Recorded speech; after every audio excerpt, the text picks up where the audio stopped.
Thank you. Thank you.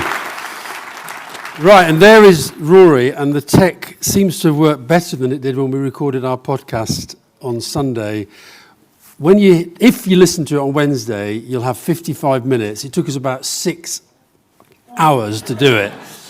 Now, Rory, you're in Malawi. I should just sort of give you very briefly, this is what we've been told to cover in 45 minutes, including 15 minutes of Q&A. Global economic and political situation, Russia, Ukraine, American elections, the Inflation Reduction Act and its impact on Europe and the UK, impact on the UK of the political chaos in recent years, don't know what you're talking about there, impact on our relations with the European Union, how do we rebuild our trading relations with Europe, next UK election outcome, what does an economic strategy and industrial strategy require in terms of productivity, inequality, improvement of infrastructure, how can we enhance the strength of life sciences, advanced manufacturing, etc., any other factors we want to throw in. Now, before we kick off, I'm a great believer when you get out and you have as big a focus group as this, right? I like to try and work out what people are thinking. So I want to throw a few things out to the audience first. So first of all, I want to ask, in 2 years' time, who do you think will be president of Russia? Putin or not Putin? Hands up for Putin. Hands up for not Putin. Optimism prevails. In 2 years' time, who do you think, you've got 4 choices on this one, who do you think will be president of the United States of America? Joe Biden, a Democrat other than Joe Biden, Donald Trump, or a Republican other than Donald Trump? Hands up for Biden. Hands up for a Democrat other than Biden. Hands up for Trump. This is not what you want, it's who you think will win. Hands up for a Republican other than Trump. Oh my God. Somebody told DeSantis he's doing really well in the UK at the moment. The UK. Who will be the Prime Minister in 2 years' time? I suspect if the country reads Stephen's speech, it's a Labour landslide, but anyway. Who will be the Prime Minister in 2 years' time? Hands up for Keir Starmer. I'll give you Starmer, Sunak, or a Tory other than Sunak. I'm actually going to give you Keir is safe, okay? Hands up for Keir Starmer. Can you see this, Rory? Yeah, can see it. Yeah, hands up for Rishi Sunak. Hands up for a Tory other than Sunak. Great. Absolutely loving it. Now, if it were possible to be back in the European Union within 2 years, hands up if you would like that to happen. Oh, look, here we are. Is Rachel here yet? My final question. Do you think, this is a straightforward yes or no, it would be a good thing for public life if Boris Johnson gave his dad a knighthood? Hands up for yes. Oh, Boris Johnson's cousin's here. What are you going to get, OBE? Oh my God. Anyway, so, Rory, I don't know if you were able to hear Stephen Phippson's speech. But it was, I don't know what people here thought. I thought it was a very polite demolition of the lack of industrial strategy over recent years. And I guess, Roy, first question out to you. In all your travels around the world at the moment, what is your sense of how the UK is seen in the world? And more importantly, what do we need to do to address the challenges that poses? Well, thank you, Alistair, and thank you all very, very much indeed for having me, and patience for putting up with me down an internet connection from Malawi. So, as Alistair says, I'm traveling a great deal at the moment. I run a charity called Give Directly, and I'm in Malawi, and I'm about to fly to Ethiopia again, and then down to Rwanda this evening. The sense is that Britain's still living off borrowed time. Many countries continue to have a residual respect for Britain, but it's a respect that dates back before 2016. And there are 3 things which have really hit our reputation. One of them is Brexit, which, whatever people in the room think about Brexit, most of the world thinks was incomprehensible. People find it very difficult around the world to understand Brexit. Second is that Britain has cut very dramatically its international presence. We used to be a superpower, particularly in development, and by cutting the overseas aid budget and then taking what remained of that budget and putting it into refugees in Britain and into Ukraine, we've ended up in a situation where in Malawi, where I am now, or in Rwanda, where I'm about to go, my charity is a larger donor than the British government. Finally, the final factor, I think, which has hit us harder than anything is Boris Johnson. And again, notwithstanding the fact that Sir Stanley Johnson is clearly sitting in the back row of the Make UK conference, I think he has represented a terrible, terrible symbol for a country that was respected around the world for being prudent, moderate, thoughtful, and serious. That was a really important brand. It was a brand that, for better or for worse, took us 200 years to build up and is at the heart of the confidence that people have in British engineering, British financial services, our legal services, and all the other things we provide to the world. So I'm sorry, but we really need Rishi Sunak and Keir Starmer to work very, very hard to restore Britain's reputation. And I mean, I think the thing I'd add to that is that this thing about global reputation, Rory and I talk quite a lot on the podcast about the importance of soft power. And the truth is that in the world at the moment, there is the United States, which is a remaining superpower, but I think really struggling with the fact that it's declining vis-a-vis the Chinese. You've got China, which is a major superpower. You've then got these emerging powers like India, like Nigeria, like Brazil. They're going to emerge in a way that, if we're not careful, we're going to get left behind. And look, I desperately want there to be a Labour government, partly because I think this government has done so much damage, but also I worry that Labour too isn't necessarily facing up with real brutal candour to some of the challenges that Rory's talking about there. So, for example, in our podcast recently, we talked to David Lammy, the Shadow Foreign Secretary, where I worry that they're slightly recalibrating on this commitment on development. And one of the arguments that's, this is Rory's life now, but I think that the populism, we talk about Johnson, but actually Johnson is a symbol of the populism that has come to do so much damage here and in America and in India and Russia and all these major powers around the world, because we're not having honest conversations with our publics about what needs to be done to make the world a better place and to make our own country a better place. Yeah.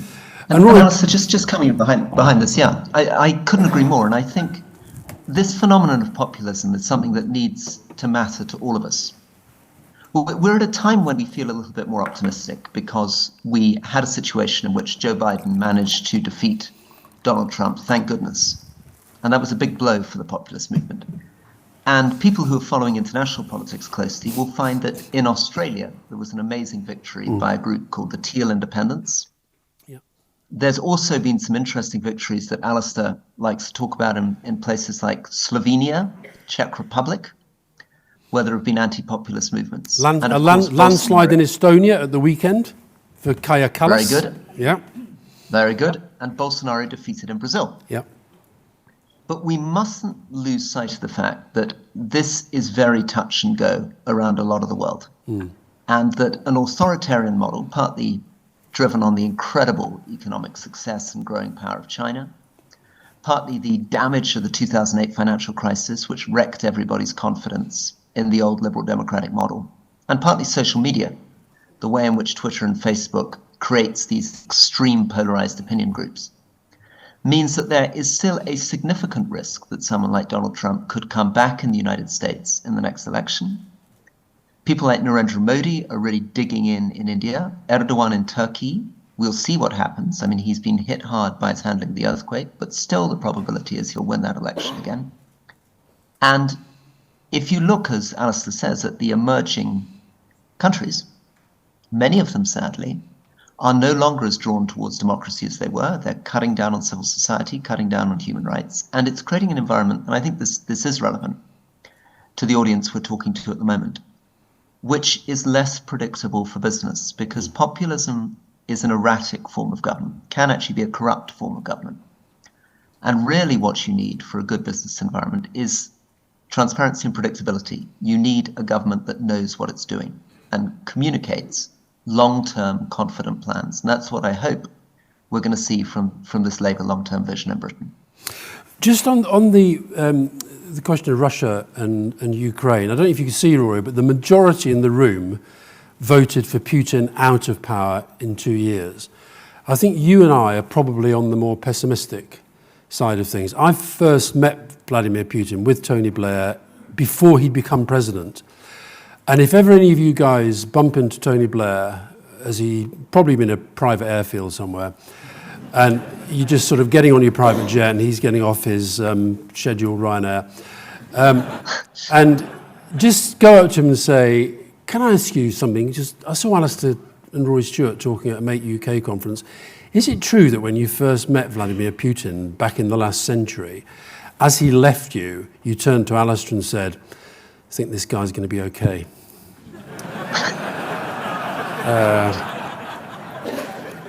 So as Marina Litvinenko, no less, ticked me off on the podcast, we were perhaps a little bit naive about just how ruthless, brutal and authoritarian. Now, I actually think he changed once he went through his sort of reforming phase. I think he tried to reform, found it too difficult, then got the filthy lucre in his nostrils and the whole corrupt phase. And then, like a lot of dictators, like Erdogan, like others, you get to a place where the only option you have is to cling on to power, because the alternative is probably to get yourself, hung, drawn and quartered. That's the story of a lot of dictators.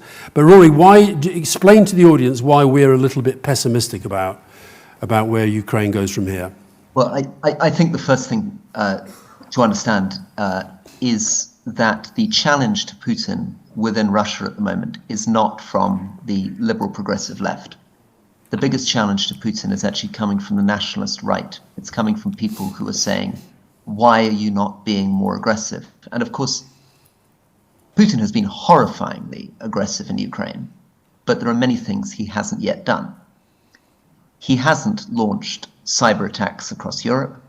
He hasn't launched tactical nuclear weapons. He hasn't deployed a mass mobilization, and he hasn't started flattening Ukrainian cities. And there's a lot of push for all of that coming from the nationalist right in Russia. We were talking, and if you get a chance to catch up on, we've got a channel on the podcast called Leading, where we interview very interesting people. And we interviewed 2 weeks ago a woman from the northeast of England called Fiona Hill, who became the senior Russian advisor in the White House.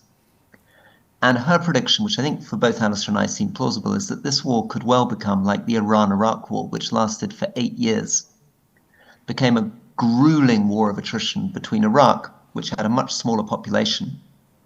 In fact, the Iraqi population compared to the Iranian is similar to the Ukrainian compared to the Russian, but had the technological backing of the West. And on the other side, the huge manpower of the Iranians being deployed against them. And there's strong reason, sadly, to believe that this war in Ukraine will go on and on.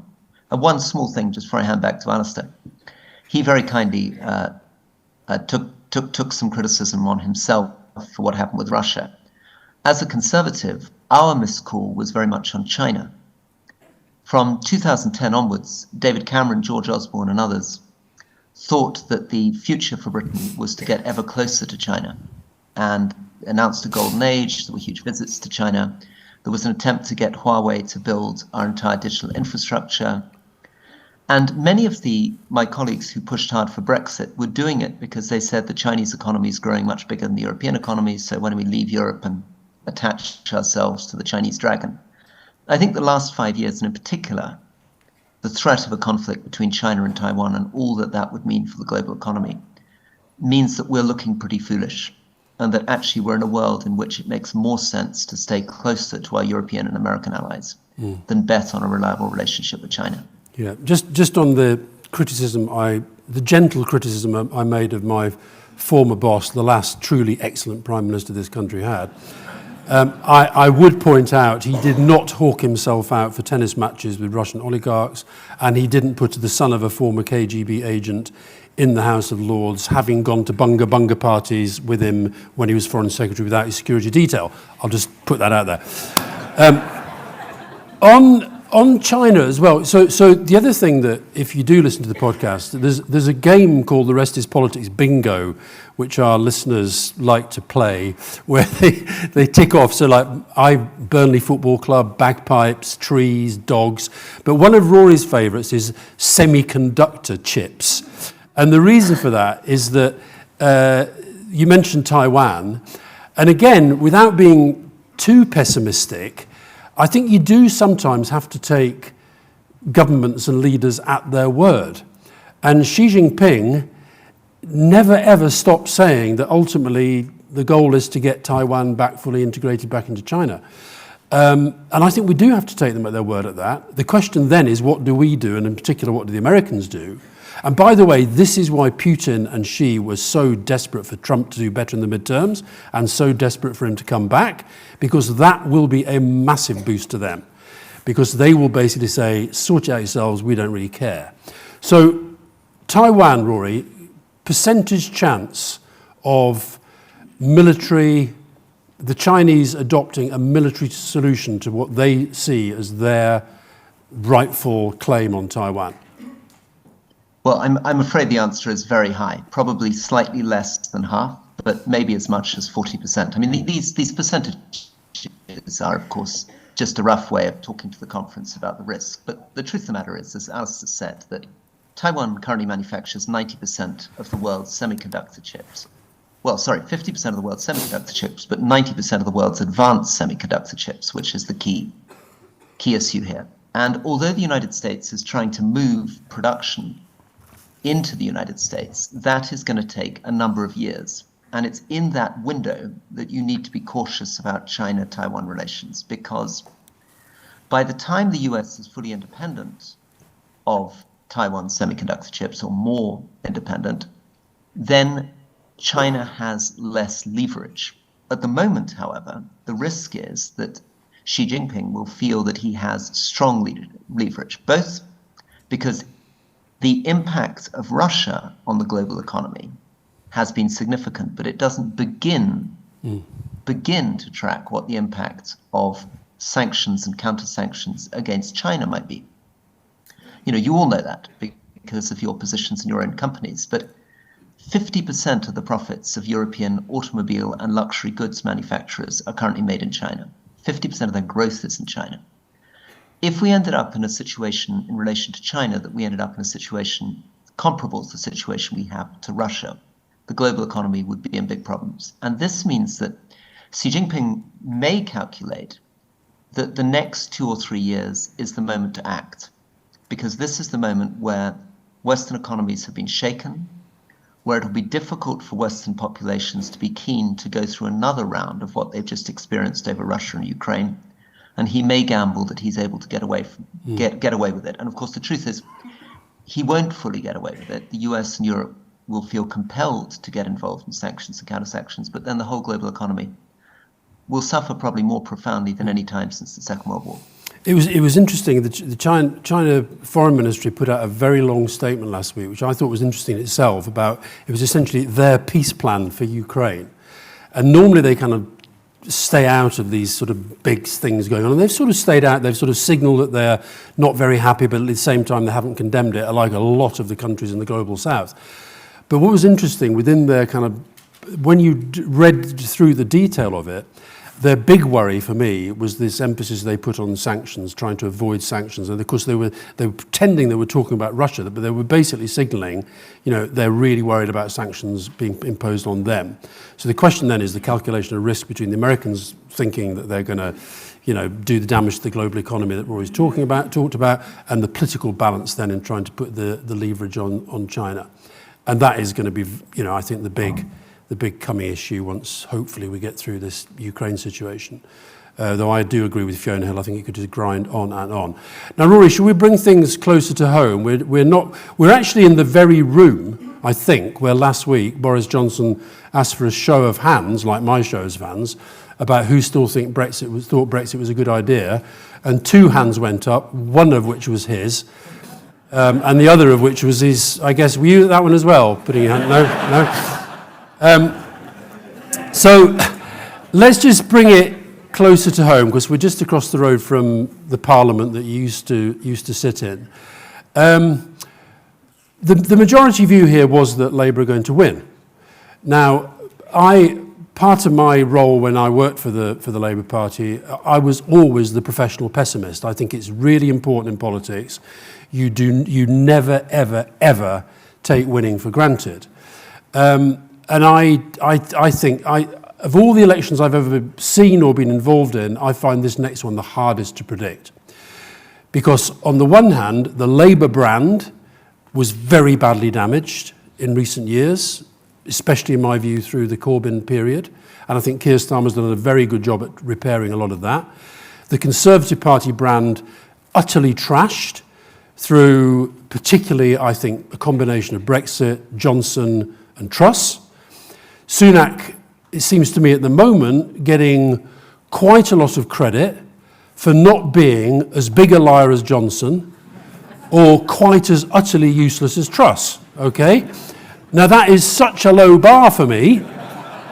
And even Stephen mentioned the Northern Ireland thing, and I thought, fine, yeah, he put in the hard yards and he put in the hours and he's got an agreement of sorts, and let's see where it goes.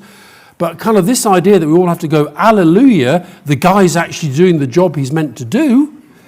So, Rory, let's assume that Sunak is better than those other two, but do you think that the brand of your, I don't know whether we say your party or your former party, I don't know quite how we describe it, but do you think that brand is so trashed that even if a combination of Mother Teresa and I don't know who, Elvis Presley, came in, that actually it's now unwinnable for the Tories?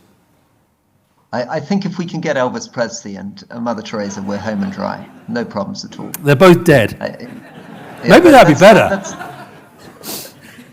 But it could be the miraculous thing. So we've got the Conservative Party has a huge mountain to climb. It's been consistently more than 20 points behind in the opinion polls for weeks now. To give you a sense of the scale of that, that's Labour currently polling generally at around 50% of the vote, and the Tories are often in the mid-20s. I mean, there's been nothing comparable to this in recent political history. So it would take something pretty extraordinary for the Conservatives to win the next election, looking at those current figures. However, I think there are 2 challenges that face Labour. One of them is that at the moment, Labour is being, I think, too cautious. They're taking what one would call a Ming vase strategy. In other words, they feel they're in the lead, they don't want to screw it up, they're just going to try to carry it across the line. And that is dangerous, I think, even in business. You know, that's IBM thinking, well, we dominate this industry and we don't want to make any errors. But it's particularly dangerous in politics because politics is very dynamic. It's about power, it's about charisma, it's about communication. And particularly in a world of modern social media, you cannot afford to give the impression that you're being too risk averse and sitting still because people are looking for leadership. I think the second challenge that they face is that when the economy is really shot to pieces, and the British economy is shot to pieces, and a lot of the fault for that lies with the Conservative Party, but there is something very unfair which is going to hit Labour out of that, which is even though the Conservatives have caused many of the problems, it's still not clear that the British public necessarily trusts Labour to be the ones to fix them. And that is about Labour really communicating, and I guess this is what Rachel Reeves will partly be doing to you today, but when you listen to her, can we get some of the excitement that Alistair and Tony Blair and others were able to communicate in '97 or not? We interviewed her on The Rest is Politics, the former Labour Health Secretary, who just blew me away. Rory fell in love with Alan Milburn, people. Blew me away with the way that he was able to appeal to me as a voter in the centre ground. He was funny. He was good about talking about the private sector, completely convincing and talking about why it was necessary to have the private sector in health provision. He wasn't too politically correct. He wasn't too risk averse. He wasn't too pious about the unions. He sounded pragmatic, realistic, and progressive. And if you're going to get the centre ground back, we need more voices like Alan Milburn, I believe. But is there not a case? I mean, I'm not in favour of Ming-Var strategies. I'm in favour of big, bold, ballsy, go for it, big strategic stuff. But is there not a case that the public are so sick of the kind of showbiz, Johnson, Trump approach to politics that actually the idea of people like Keir and Rachel Reeves coming along who are kind of, you feel like you trust them with the Ming-Vars, is that not possibly an asset? Or am I just trying to persuade myself? I think it is an asset. The problem, I suppose the problem is, as we get closer to the election, if growth begins to return in the UK and if Rishi Sunak has another 3 or 4 successes, and remember there's still 18 months to go here, the challenge is going to be how do you differentiate that brand that you've just described from Rishi Sunak's brand, which sounds surprisingly similar? Well, one of the answers for that, for me, this is why I do think it was a mistake for Labour to back the Brexit deal. Because, and even with the Northern Ireland thing, what actually is just a sort of a slight course correction of a disastrous decision and a deal made by Johnson, Sunak's allowed to project it as a great act of leadership. And at some point, whichever government's in power, they're going to have to face these genuine challenges that have been thrown up by Brexit and fix them. Just on another show of hands, if I may, who do people think Rory Stewart will vote for at the next election? Hands up those. Well, I'm going to give 3 parties. We can rule out the SNP because one thing that comes through loud and clear on the podcast is he does not like the SNP. So I'm going to go Tory, Labour, Lib Dem. Hands up who thinks Rory Stewart will vote Tory. Oh, not many. Hands up who think he'll vote Labour. More. Hands up who think he'll vote Lib Dem. Rory, you're going between Lib Dem and Labour at the moment. So come on, what's your answer? If there was an election tomorrow, how are you voting? I think they're closer to the truth. At the moment, I still, it's going to take a lot to get me back to voting for the Conservatives at the moment. Good. I'm happy about that. But that may be that I've been overly trained by you, Alistair. That may be being stuck in a room with you week in, week out. I'm a great believer in setting strategic goals, and one of my strategic goals when we started the podcast was, can I get Rory right over? We do still have to disagree about things. And just on, again, if I can throw this out to the audience, I'm not going to ask you what your preference is, but in terms of, Rory talked about confidence and feeling confident in a government. I imagine that had Jeremy Corbyn still well, I'll ask the question. If Jeremy Corbyn was leading the Labour Party 20 points ahead in the polls, looking like he was going to be Prime Minister, who would feel broadly comfortable with that? Keir Starmer and Rachel Reeves looking like they're going to be the next government. Who feels broadly comfortable with that? It's quite interesting. So that, if I was any of Keir Starmer's people in here, I'd think I'm doing quite well in terms of my strategic progress. Because I do think one thing that, look, I'm somebody, having worked with people like Tony Blair and Bill Clinton and, the kind of charisma guys, I think that there are times when I think, God, I wish he had a bit more of this, a bit more of that. But I'll tell you what I really have liked about Keir Starmer's leadership, and he's somebody I know well, he's a near neighbour, he's my MP, is I'm obsessed with strategy. And I felt at the start there wasn't a clear strategy. But now, when he sets out how he's seen his leadership in 3 phases, and he's now started to articulate this publicly. The first phase was decontaminating the Labour brand. Well, that show of hands suggests to me he's kind of done that. The second phase was showing that the Tories are unfit to govern. And the Tories have done a lot to help him on that one. And then the third phase is setting out why a Labour government would be different. And I think that is a very coherent, strategic arc of a narrative, if you like. And so that bit now is the most important bit. And I agree it's going to be harder because the other thing we talk about a fair bit in the podcast, well, I do, Rory probably thinks I'm a little bit obsessed about this, but we do have in our politics and our media culture a very, very, very right-wing media. And you see from what's happening in recent days over the Sue Gray thing.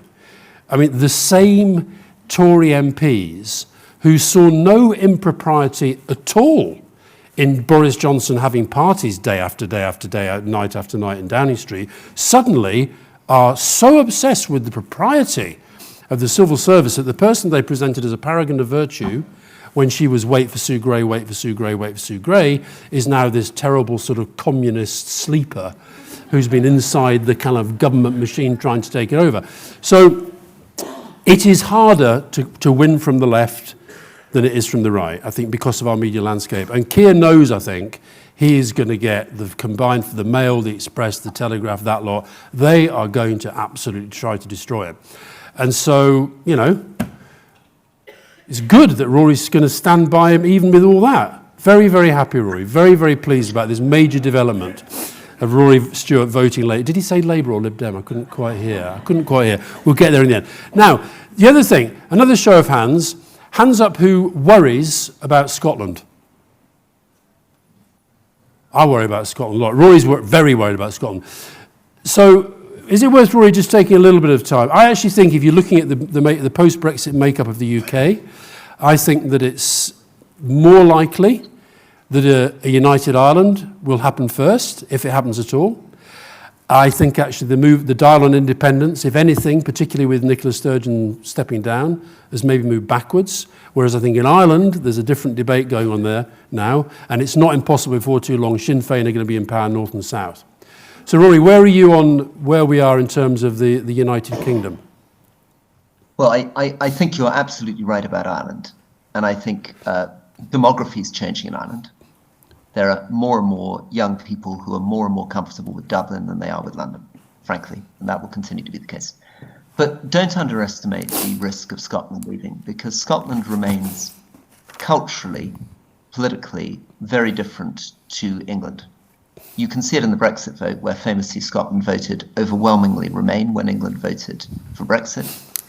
You can see it, obviously, in actually the almost entire elimination first of the Conservative Party, that then slightly came back, and then of the Labour Party in Scotland, and the whole phenomenon around the SNP, a very different type of political culture in Scotland. And devolution in Scotland has given Scotland more and more separation.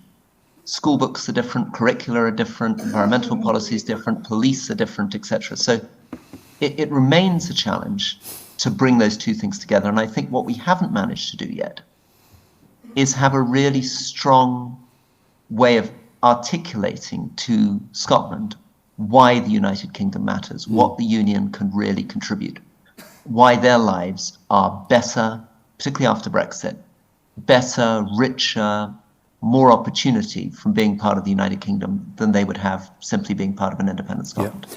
That's another argument for a Labour government. Right, now we're going to get your questions, if we may. There are 4 people with what I believe are called paddles. There is 1 per aisle. Raise your hands if you want to ask a question. Let's do that bit now. So we've got 1 there, we've got 1 there, and we've got 1 over there. So just keep looking for, wave your paddles, people. Wave your paddles. See the people with the paddles? So find a person. There's 1 over here, paddle 2. And there's 1 there. So we've got paddle 1 is going to kick off. There you go. She's a paddle 2 person. She's at the end of the row.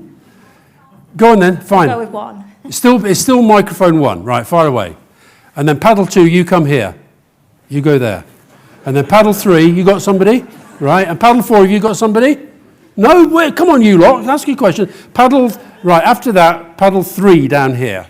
Okay, right. You, yes, madam. Where's the first one? Yeah, go. As an industry, like many industries in the UK, we're struggling to retain talent and to attract talent. You talk a lot about trust. What does this government or a future government do to install trust in industries and working parents to help working parents back to work and to stay in work rather than continuing to lose that talent that we desperately need to expand this industry and other industries? Are you talking there about issues like childcare or about immigration? Childcare.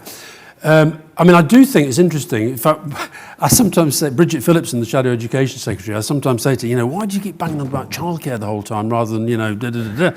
But actually, I think she is onto something on this. I think that so many people, for so many people, I think particularly in the South and the South East, that is such a big issue. So I think having a proper childcare strategy, What? And the North. No, I'm not saying it's not for the North, but I'm saying I think it does particularly affect, just simply because of the differentials in cost of living.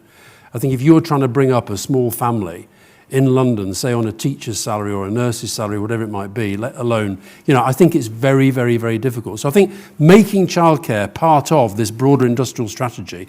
So when you had your Make UK, the video at the start, and you were saying all the things that you do, I don't know if childcare was included in that. I'd get it in there.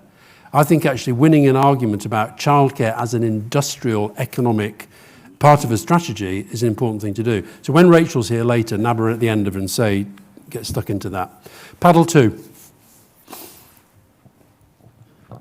Thank you. Andrew Churchill from JJ Churchill. Back to the international perspective. Yeah. With a more inward-looking and possibly insular America, and with China and Russia both permanent members of the Security Council at the UN, does the UN matter? What can the UN do for us?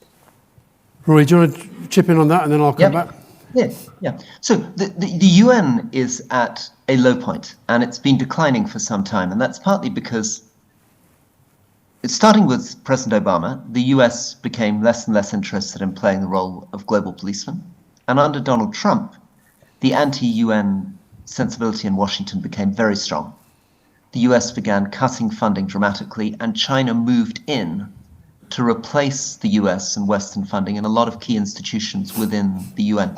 And we saw that in China essentially taking big positions in the UN through its organization of votes and the way that it used votes. I spent 2 humiliating days in Geneva trying to lobby for the Western candidate for the World Health Organization to find China totally outmaneuvering us with all the African votes. So I'm afraid the UN is very shaken, and the Secretary General has not been a credible figure over Russia-Ukraine. And almost nobody is now looking to the UN as our solution for increasing global problems. And over the last 10 years, during the period when Alistair was in government, was a high point where every year the world was becoming more peaceful, there was less refugees, less internally displaced people, more prosperity. But for the last few years, the world has gone in the opposite direction. Every year the world's getting more violent, there are more refugees, more displaced people. And this is exactly what the UN was created to deal with, and that it's failing to deal with it. And I guess there are 2 options. Either we try to fix the UN, or if it's not fixable, we need to come up with an alternative global architecture. And just to point on the United Nations more generally, if you think back to when Trump was president, Johnson prime minister, Xi Jinping China, Putin Russia, of the 5 permanent members, only Macron was a non-extreme, non-populist, non-dictator. So you've got to remember the United Nations is nothing more than a collection of the countries of the world. It's not a judge, it's not a court, it's a collection of the countries. So these changing power structures that we've talked about, we mentioned India, for example. And here's the other thing, post-Brexit Britain, the idea that post-Brexit Britain, possibly losing Scotland, keeps a seat as one of the big 5 while Germany doesn't, or the European Union doesn't, or India doesn't. So this I think is unsustainable. And I think we put too much pressure. I actually think Guterres is a good guy trying to do a very difficult job in virtually impossible circumstances. We had a number 4 over there, I think. What is 3? Number 4. Hi, Lucy Rees-Raybould from the British Footwear Association. How do we change the education system to enable young people to want to work in manufacturing? Education teachers tell people, certainly in the Northamptonshire area, if you don't work hard at school, you're going to end up in a factory. And yet, becoming a skilled worker is something truly amazing. If you could sew 12 stitches in an inch every single time, 1,000 times a day, you would have an amazing skill for life. Yeah. How do we change education? Well, you don't change it by doing what Michael Gove did and basically pushing the curriculum backwards in terms of how we look at the world as opposed to forwards. The point you've made there is a really interesting point. I hadn't even thought of that. But I think that you're absolutely right. That is an attitude. That's an attitude I can remember from my own school days, and you're telling me it hasn't really changed. Well, that's absurd. So maybe we should have done something about that. But I think, if I think about manufacturing in terms of my education, I think about 1 hour a week woodwork and I couldn't stand it, right? There was no education about how it fits within the broader economy. So, Rory, what do you think about that? I think that's another one, by the way, for your, it's a very, for very your list good of things question. to And get. it's a problem actually for the way British government has led education. So there was a huge push under the government that Alistair Campbell was part of. Alistair's government was pushing very hard to get 50% of people into university. And a lot of the talk that you'll hear from both political parties, doesn't matter whether you're listening to Conservatives or Labour, is all about high skills. And by high skills, they tend to emphasise graduate skills. And obviously there has been a catastrophic problem in Britain consistently around how to prepare people for manufacturing. And we've never worked out how to emulate Germany in terms of the kind of prestige, training and status that we've given to this for decade after decade. Number 3. Thanks. What do you think are the largest or biggest manufacturing policy mistakes of the past in previous governments? And what does that mean for future manufacturing policy, particularly in the context of US IRA and the European response? Thanks. I didn't, of all the issues we were asked to address, I didn't mention the IRA, but I think I always find it really difficult when I'm watching the American television and they keep talking about the IRA. It sort of brings back bad memories. I think that what Stephen's speech was interesting on this because he was essentially, it felt to me, was making a plea to the British government to understand the risks that are being posed to the UK economy at the moment by the fact that the United States are doing something that is, huge in terms of its sort of, domestic development of a proper industrial strategy focused on, if I can use a Trump slogan, America first, and that the European Union is now responding to that in a pretty significant way, and there's a real danger that the UK gets squeezed in the middle. I think in terms of the mistakes, I think if we're talking about mistakes in recent years, it's probably best to ask you as a Conservative, isn't it, Rory? Yeah, well, let's take one example of the way that we get this wrong, which was the Conservative government's attempt to really invest in enormous battery factories in the UK. So 2010, everybody spotted that batteries were going to be incredibly important because of the development of electric vehicles and renewable energy. We bet hard on battery factories, but we got that bet wrong because that investment effectively meant that we had tried to compete with Scandinavia and Germany in terms of electric manufacturing, but we did it without the proper resources. It was the wrong bet and it wasn't done with enough money. And I think if we're thinking about industrial strategy in the future, it's getting those two things right. Making sure that we're clear what bet we're making and making sure that if we make that bet, we do it with sufficient resources. Okay. Now we've got 5 minutes left. Jenny down here has just put up a thing saying 5 minutes left. So we're going to go really quick. Let's go 1, 2, 3, 4. Really, really quick. Number 1. Great. Hi, Max Marlowe, Adam Smith Institute. One of the big things when we speak to businesses, when we do our research, is about planning and the real struggles that businesses face and young people and people across the country in getting planning, building things, investing in capital. So how can we basically have the government and maybe the Labour Party change the planning laws that work both for their constituencies and also for businesses and young people? I was at an event last week with the logistics industry and they were just, every question was, what do we do about the planning system? And it is one of those things, this is where, if I tell you that the very first time I saw a note in Downing Street about the possibility of a third Heathrow runway was in 1998, okay? And here we are, we're still talking about it. Now, why is that? Answer, because of conflicting democratic pressures and pulses. I mean, the Chinese don't have to worry too much about whether they want to build an airport or not. They're going to do it. So it requires political leadership at the big picture level to say and to face down people who want to keep you have to have planning laws, you have to have consideration of the environment and the way the economy grows, the population grows and where it's growing and all that sort of stuff. But I think that it's so frustrating to have year after year politicians promising reform of the planning laws, and then when they reform them, reform tends to mean more complicated, not less. So I think you're back to the age-old thing. You've got to persuade politicians, particularly if there's an incoming government, to make the change and to use the political capital they get when they come in to make those changes. Should we go for number 2, Rory? You take this one. Oh, number 3. Here, you go. Number 3. You talked earlier about the cult of populism.